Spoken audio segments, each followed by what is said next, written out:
I took the flyer who was being produced by your university to start the presentation.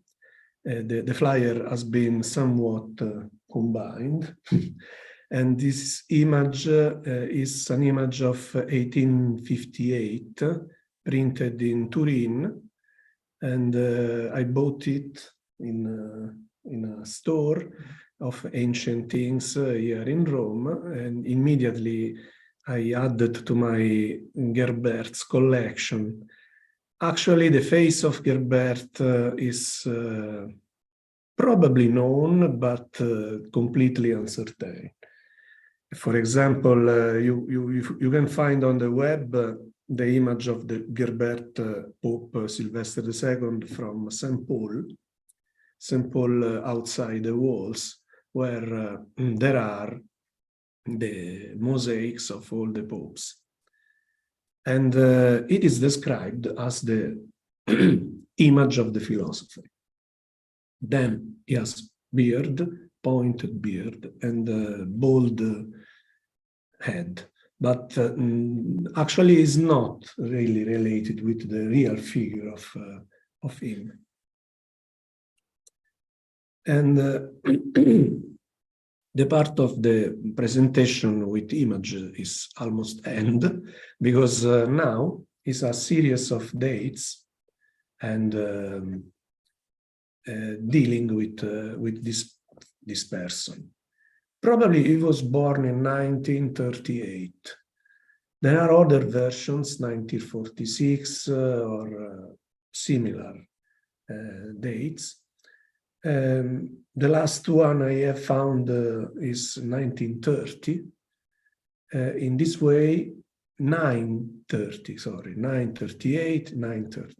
In this way, he was died around 70 years old in 1003. The age is important. The cause of the death also is important, because it's among the legend. We find the death of Gerbert in the legend of the Gerbert, but also asking to Flavio Nuvolone, the most relevant historian and scholar on Gerbert of Aurillac. Nuvolone died in 2019. He said he died by consumption. And consumption was a technical term used in the antiquity to explain the reason, the way of death. He said because he did all these travels, he traveled all Europe many times by foot. So the conditions were extremely complicated. Around 1969 and 1971, he is found in Vic. It's a monastery in Catalonia, a Benedictine monastery, where the archbishop, the bishop, Atto, was ruling. He was a mathematician. And Gerbert had the occasion to go to Vic because the abbot of Aurillac, the monastery to which he was donated as a young boy, took the occasion to send Gerbert outside. Now, this is already immediately the first exception of Gerbert with respect to the whole history of Benedictine. A monk does not move. The rule of staying there is fundamental. So why Gerbert did that? And start to do that very, very young, let's say, probably 30 years old, but in any case, it was not young at the time. He did. And so between 1938, the birth, and the the departure from Aurillac, there is the incognita of his origin. Alternatively, in the past century, he was considered as like a peasant boy or a nobleman. But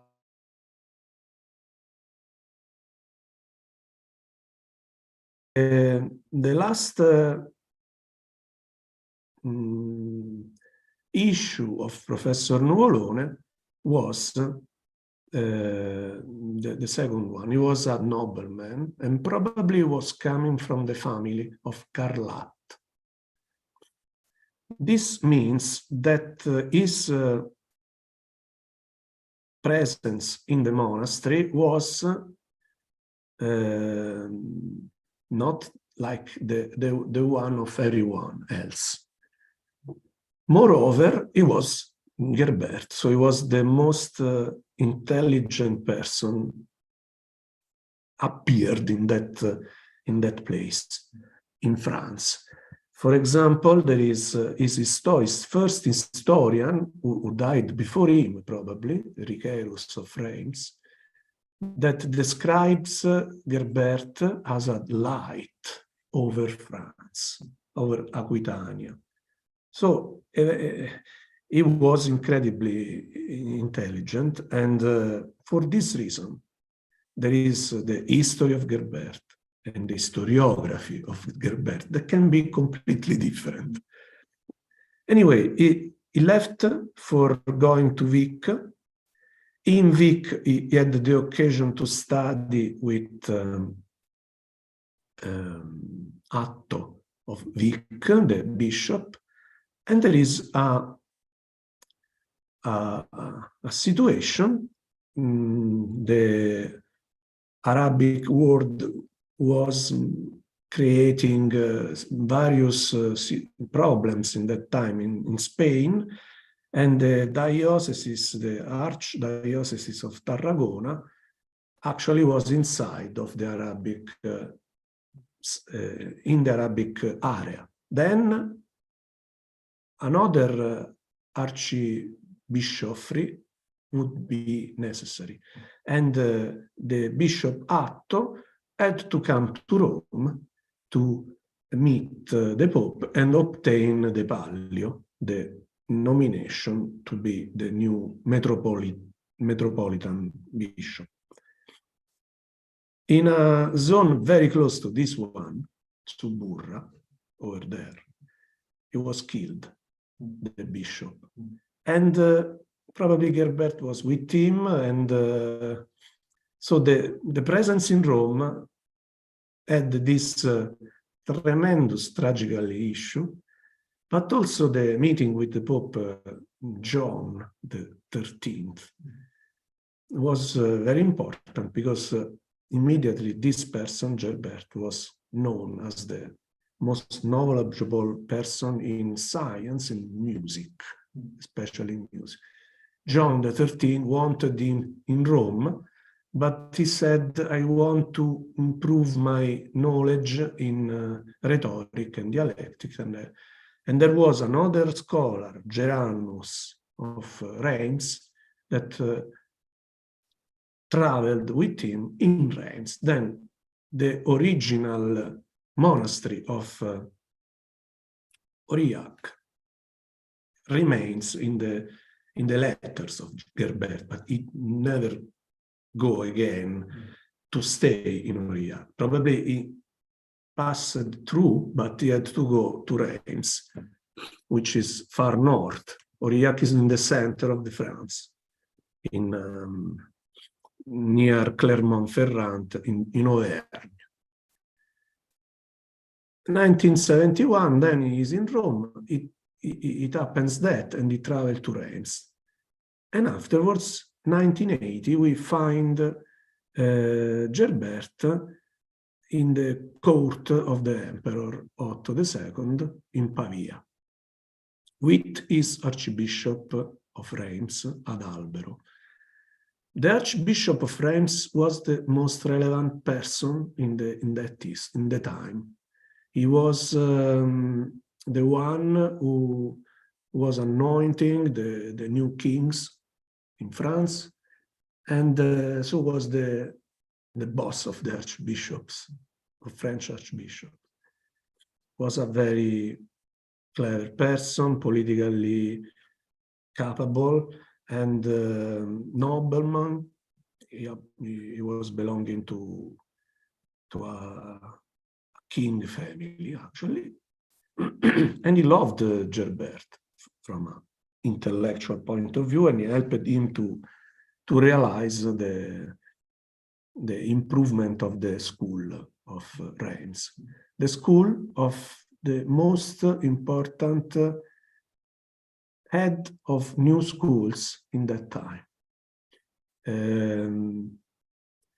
Reims was famous at the time of Gerbert for the library and the studies of law, canonical law. And Gerbert added the science part. And there are some historians who say that he didn't taught anything new, but he taught with novel success what he taught. But we know also that he collected all the news he had around him from the Mozarabic world and from the Latin world to express the things he wanted to teach in a way clear for a Latin person. And the great importance of that school was to maintain the science tradition of the Latin world. Otherwise, it would be completely forget that aspect. 1980 is also the year in which he published the Mensura Fistularum, which is a treatise dealing with the org pipes. That instrument was appearing in the liturgy in that period. Few decades before, there was a famous organ in Winchester, UK, and but it was it had to be played using the pure strength, so like the elbows, because the technique was also starting at that time. There was a classical tradition, but was rather interrupted after Ctesibio, who was just after Aristotle. Then there were 1,000 years and more. Between them, there were Roman organs, but all things completely lost in the archaeology. Then the organs started to appear in new, and so he was able to build and to tune the organs, and probably to play and to compose music. So that was enough for making a big person of his time. Only this aspect. And it was the reason why John XIII asked him to stay in Rome.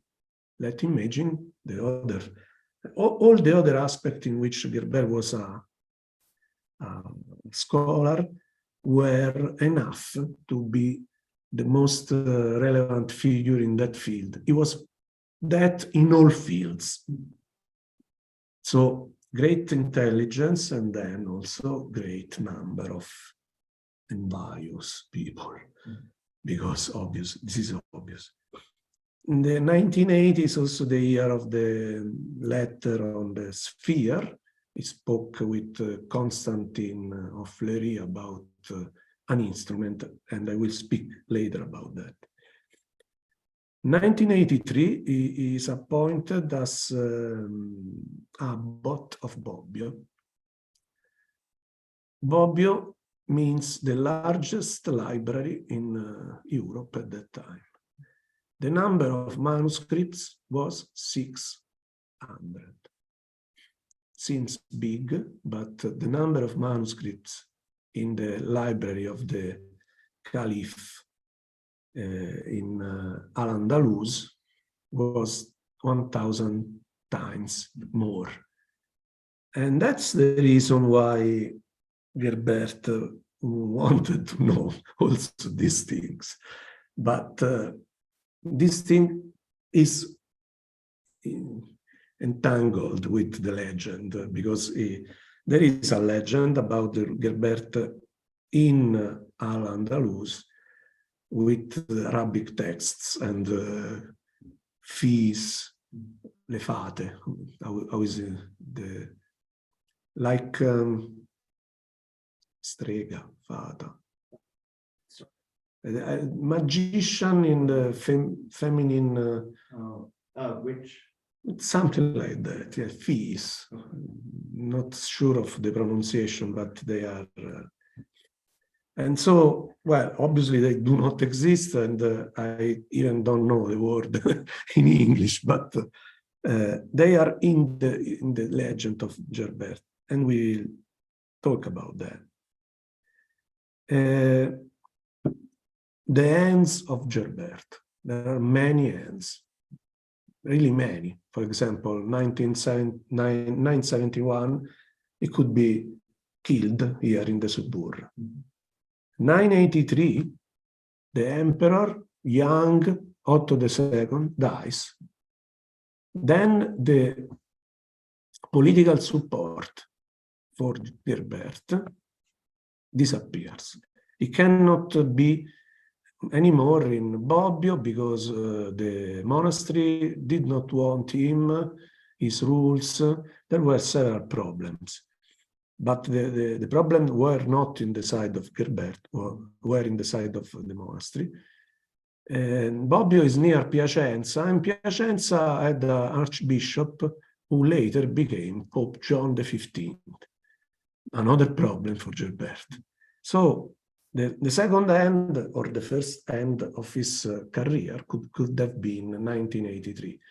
He came back to Reims, where the archbishop was very, very eager to have him again, but he continued to call himself Abbot of Bobbio, not for showing a power title, but because he wanted to be this, he wanted to do this action, and also to be their pastor.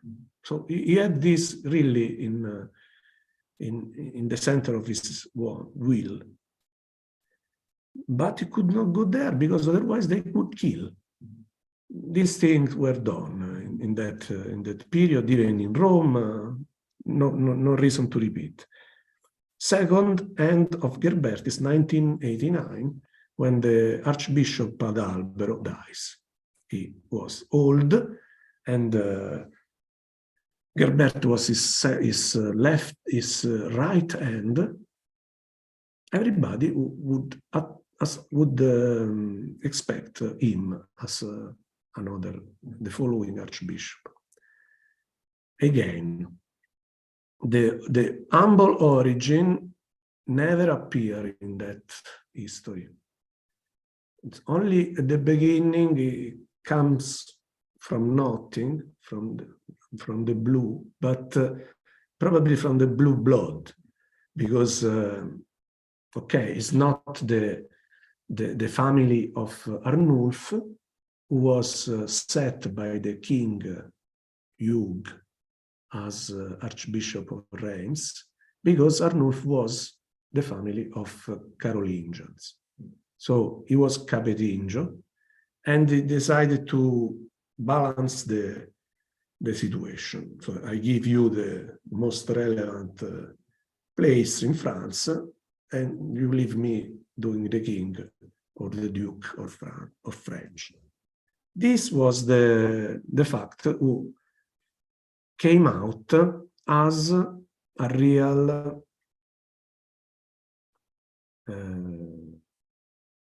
tradimento, treason. Yeah. because really he spent all his energies in favor of Reims, of the city, of the politics, of the king, because he helped the dynasty of Capetingian to came out.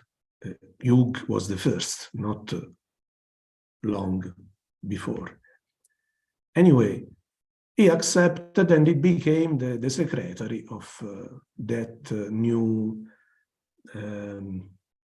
archbishop. But that archbishop made everything against the city, even put it in completely danger.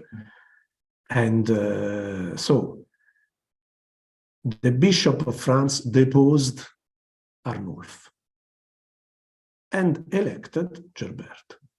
1991, he is Archbishop of Reims. But as you know, you can't depose a bishop. As we know, but we know it after many, many centuries, the canonical law at that time was a series of cases. And so he collected all the cases and conducted that kind of process, and all the synods of the Bishop of France did that action. But Roma was not locuta, because the Pope, who was raised by the detractors of Gerbert, in 1995 said, no, you cannot do it. So Gerbert put him aside. So it's the second end of Gerbert's career, put him aside and went to Salzburg, a place was between France and Germany, near the court of the emperor, that at that time was less than 16 years old. He was born in 1980 and 980, and the empire was ruled by his mother and his grandmother, Adelaide, grandmother, and I'm forgetting the name of the mother of Otto II.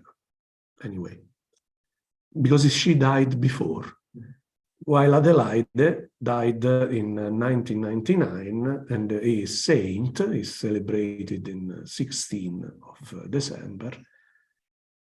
Santa Adelaide, imperatrice, empress.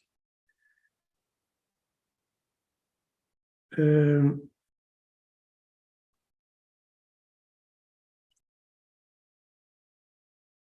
this retreat, he writes also something for instructing the young emperor, Otto III. He was his instructor in philosophy. He wrote De Razionali et Ratione Uti in 1997. And before,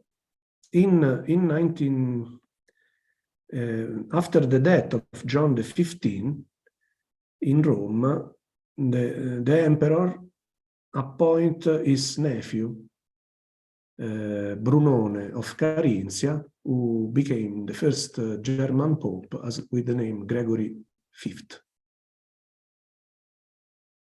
I know that this election was also suggested by Gerbert, because he had in mind the agreement between political empire and religious power. And so political empire was the king, and he was Otto III, and his cousin would be the Pope, so the agreement was by family. And also a young family, because they were 24 and 16 years old, then 40 years of career, probably, which was not, but probably this was the end of the project of Gerbert, the political project, the unification between the power between church and the agreement between the temporal power and the political power. He was appointed as counselor of the new pope, and he did it very well until the pope had the occasion to put him as Archbishop of Ravenna. So the second heir, Reims, Ravenna, is a legend, 3 heirs, but the third is Rome. So Ravenna in 1998, he was already Archbishop. The Archbishop of Ravenna died, so the place was free. And the Pope solved the problem of Gerbert, putting him there. Ravenna, you know, is a Byzantine city. And near Ravenna, few decades after, the music, the modern music notation was born in the Abbey of Pomposa. It's 1031, so the difference is 33 years. The presence of Gerbert is relationship of cause and effect. The second page is another list of dates, but is the only possible tentative to understand, to see what this particular person was. And it's also the reason why I was very happy to speak today. I have seen on the internet 12 April. Okay, I asked a date was Gerbertian, but he was already booked. And I realized that he was appointed as Pope by the Emperor on 2nd of April 1999, and he was crowned as a Pope in the day of Easter of April 9, 1999. This year was same date of Easter. And we are in this week of Easter that usually is not devoted to teaching activities. But he was, the sunset is arriving now, and he was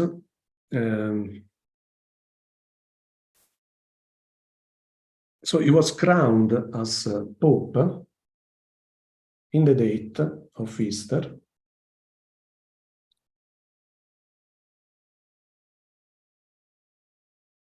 Okay,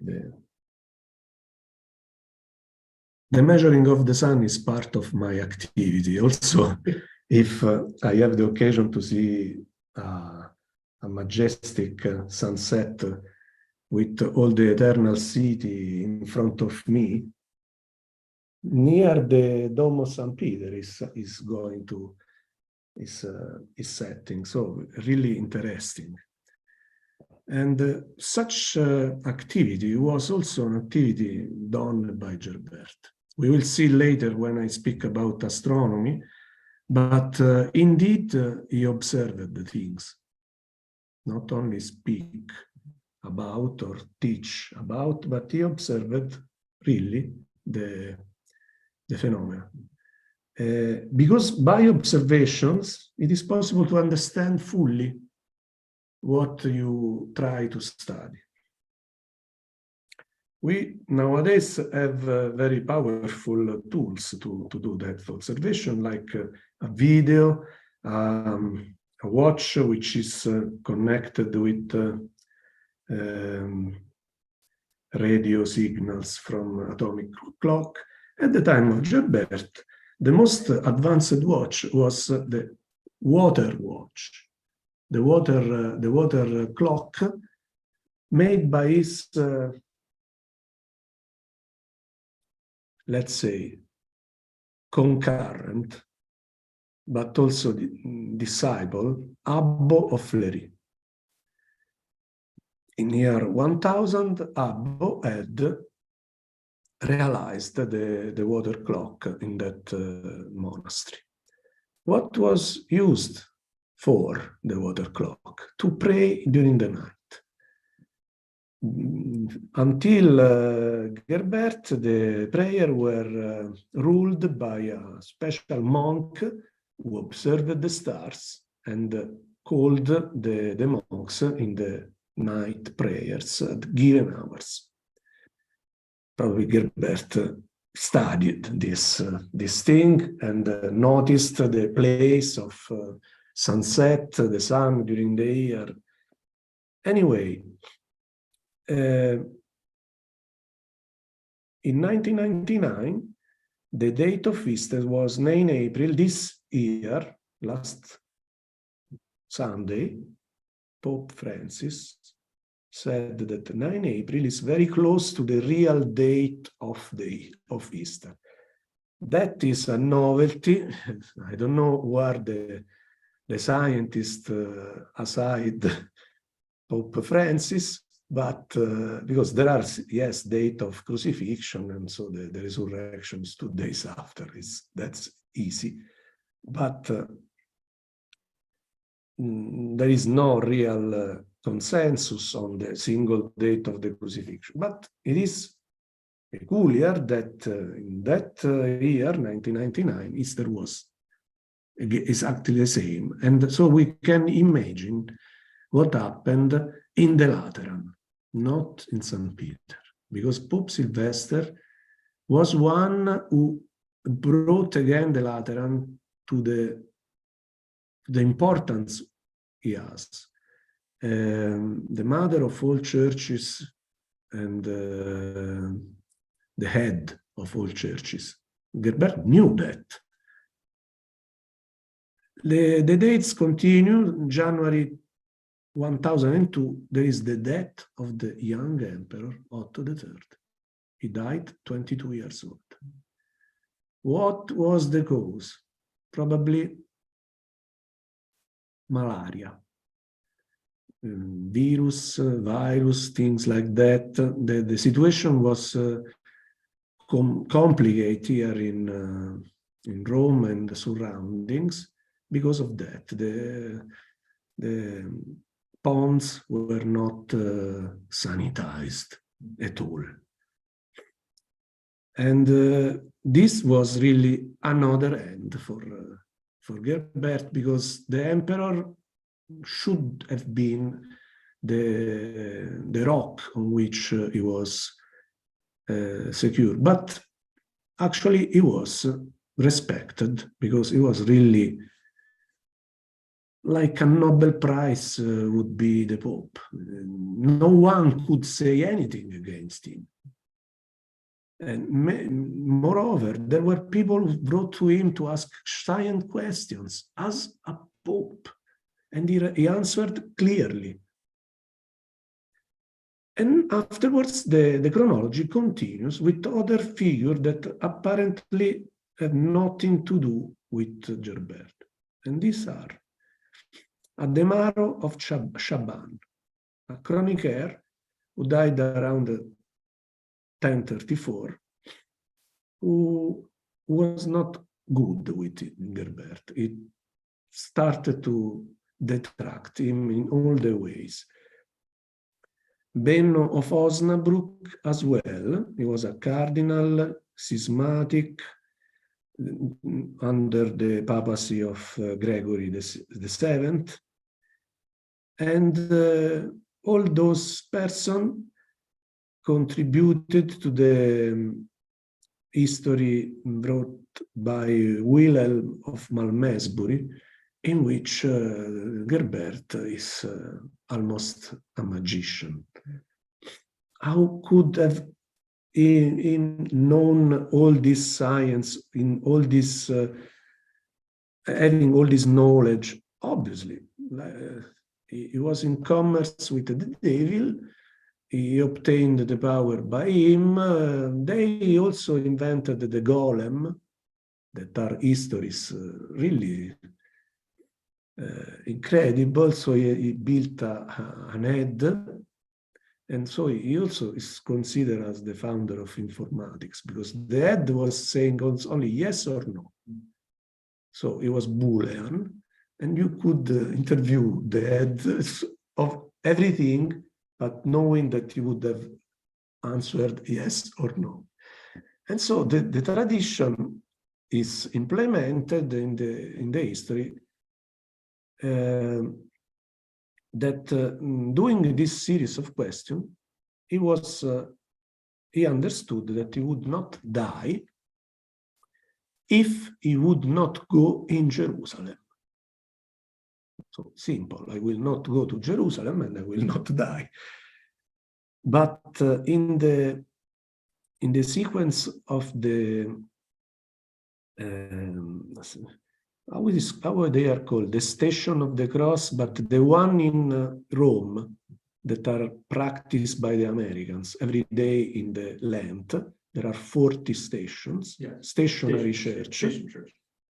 There are also all beyond the Lent, and the 3 of May, in the year 1003, the station was in Holy Cross in Jerusalem, the Basilica of Holy Cross. So since the Basilica was called the Basilica Jerusalem, he started to feel bad. And the week later, he died. So in this meaning, the history, the legend of the head, the evil head said to to Gerbert, okay, you are dying, because, and he understood. And according to this tradition, he recognized to be in sin, to have sold his soul to the devil, and so he commanded to be cut in pieces, and in order to, I don't know, move the devil otherwise. All in 1648, for the restoration of the Lateran, the tomb of Gerbert was opened, and the Pope was intact, but it disappeared in contact with the air, because it happens with, but it was intact. Then the legend was false. 10 to 12 minutes. Okay. Cesare Baronio, we are in 1607, is the author of the history of the church, the majestic history of the church, has to say that even in the year 1000, the ship of the church was nearly sinking, because it was influenced by all these things.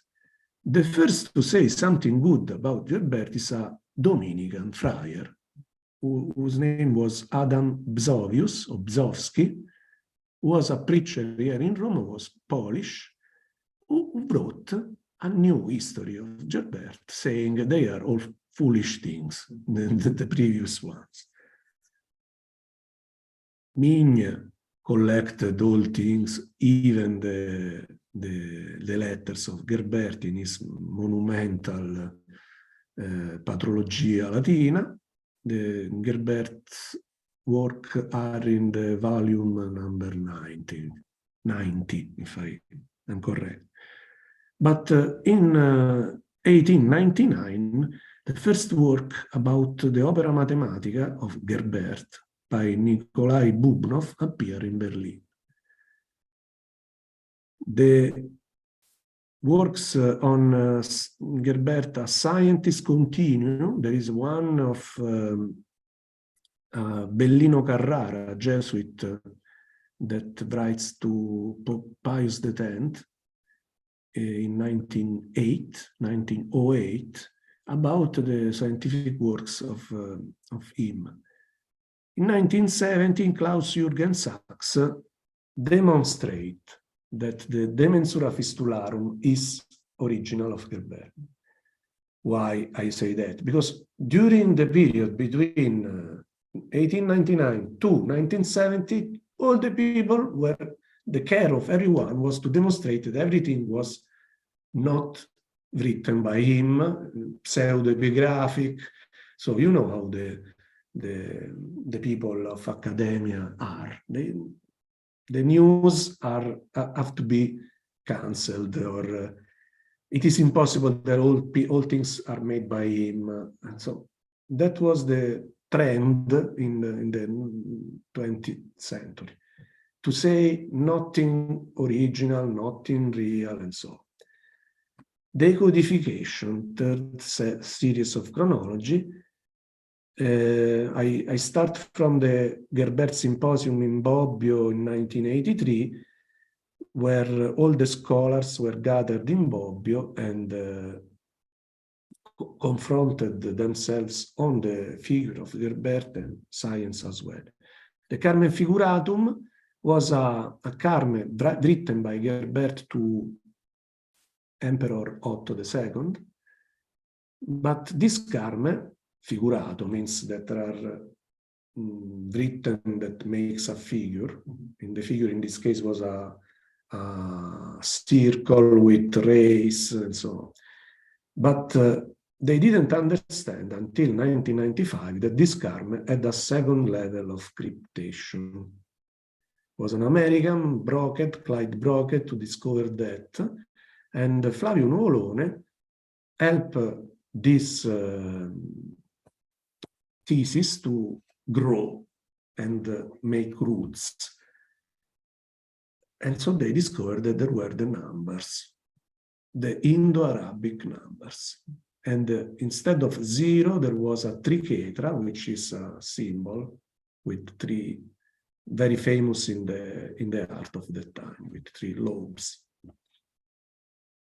2003, there is the millennial of the death of Gerbert, Sylvester, and in that last 2 decades, there are many contributions that also have been coordinated by me. Paolo Rossi found an approach of Gerbert in explaining the numbers, very modern, very physical. You take the more close integer number or integer fraction of integers to say a number, and it demonstrated that that fraction was the simplest one. No one before him is a physicist, so, but no one took this argument before him. Jorge Nuno Silva also is a scientist and a scholar in ancient games, and he studied the abacus of Gerbert, finding that the algorithm used by Gerbert in that thing is not an algorithm from the Arabs, but is an invention of him, more efficient than the Arabs. Then the figure of Gerbert takes, because the comment of that Jesuit in 1980 was, Gerbert was doing everything by foot, changing continuously place because of political turmoils, and he was capable to think to these things very, very clearly, and writing clearly to his students answers and questions. Nancy Mary Brown wrote a wonderful book, The Abacus and the Cross. She came in Rome to interview me, Flavio Nuvolone, and other people. She documented his book very well. And I answered to her in the Church of Santa Maria degli Angeli, in the place where the measurement of the sun are done. So I didn't do anything different of my usual action as Gerbert's student, disciple. The final book of Flavio Nuvolose known was the Number and the Cross, in which he came out with also with the theory of the noble origin of Gerbert, because it explains many things, included the motion of the monk, which is what completely let's imagine that changing the site of archbishopry was not permitted even for the archbishops. So you could not be, for example, elected bishop of Rome if you were another archbishop of another church. The connection was eternal with his church. The one who did this was processed after the death. Formoso, Bishop of Ostia, imagine. Gerbert did 3 times that. The personal chronology is how I met Gerbert. Firstly from Sky and Telescope, afterwards from a book, The Letter of Gerbert of Harriet Pratt Latin, written in 1960, Columbia University. So it means that the interest toward Gerbert was really choral. From everywhere you can find some scholar who is fascinated by Gerbert, and the scholar is scholar of whatever discipline, not only literature but also science. The meeting held in Rome started with the one of the millenary celebration, where we found the Cathedral of Lateran occupied by someone who wanted to play the organ, the Mass dedicated to Gerbert. And we said, we do the Mass with the Cardinal, and you play the organ. So that is another character of this person, because the musician came, I was coming from another side, and we found them like by an appointment. Pope Benedict XVI, in the Angelus of December 21, 2008, said that Pius X, Gregory XV, the one of the Reformation of the calendar, Pius X was able to do solar watches, sundials, and Sylvester II practiced astronomy. And this was the welcoming Angelus of the International Year of Astronomy, the day of winter solstice. And he called these popes of venerated memory. Abbo of Fleury is saint.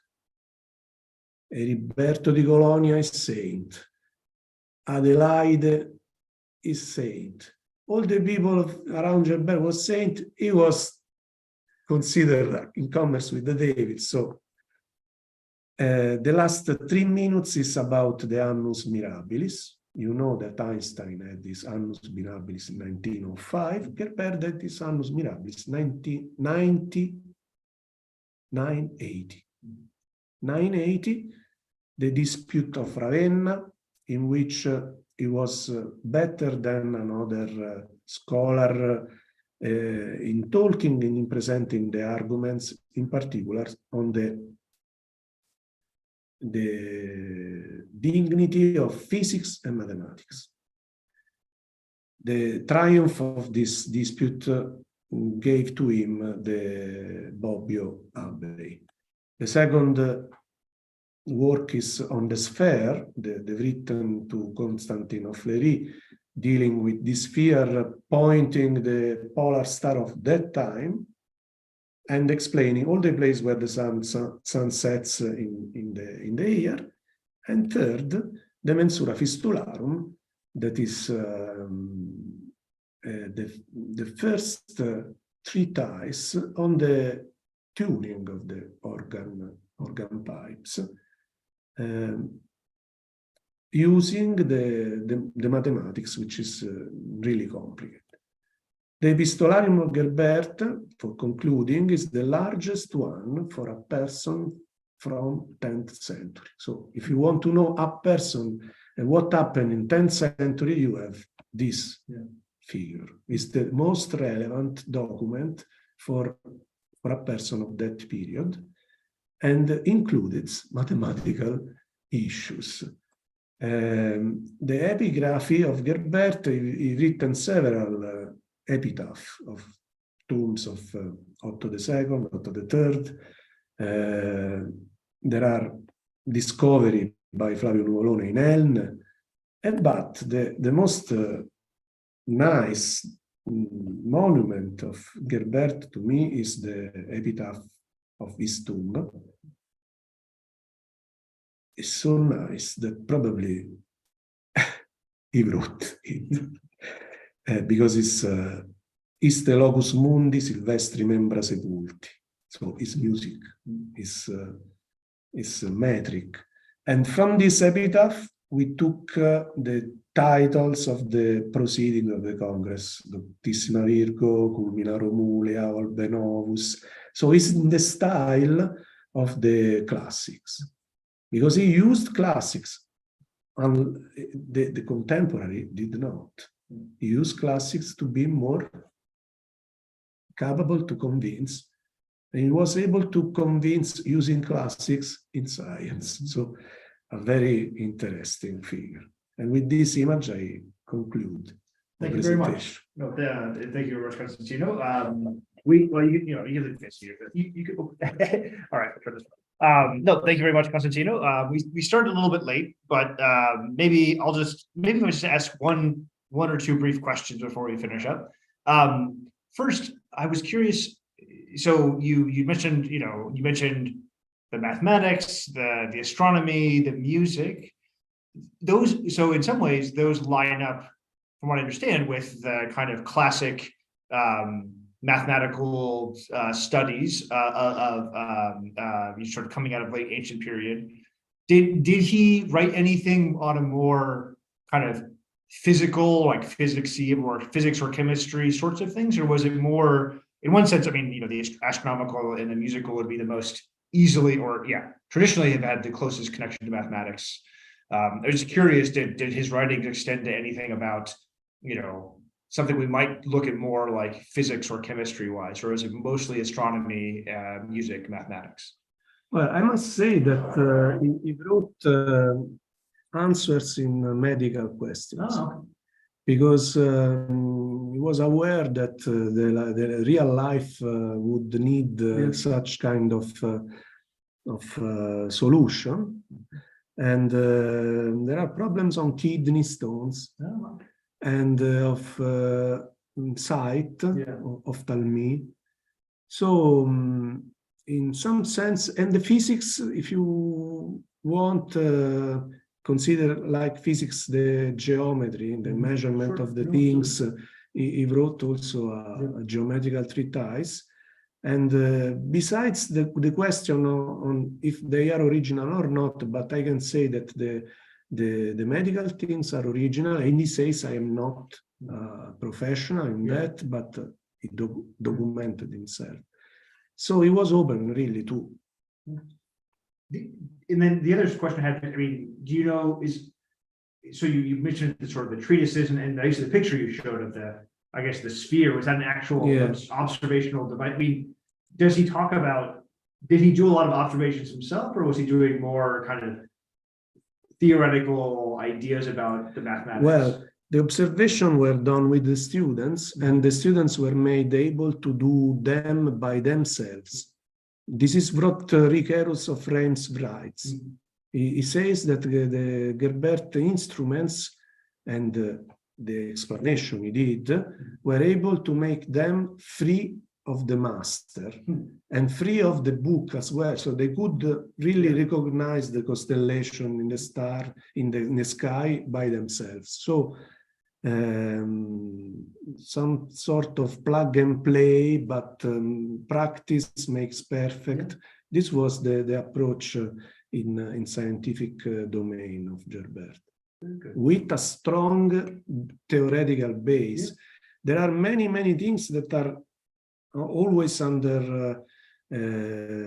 study about the authorship of Gerbert, but when you speak of Ptolemy, and this is the period in the history in which Ptolemy is among the books consulted by Arabs and by the Jewish people that were the connection between the Arabs and the Christians. And he asked to them, please translate that and that.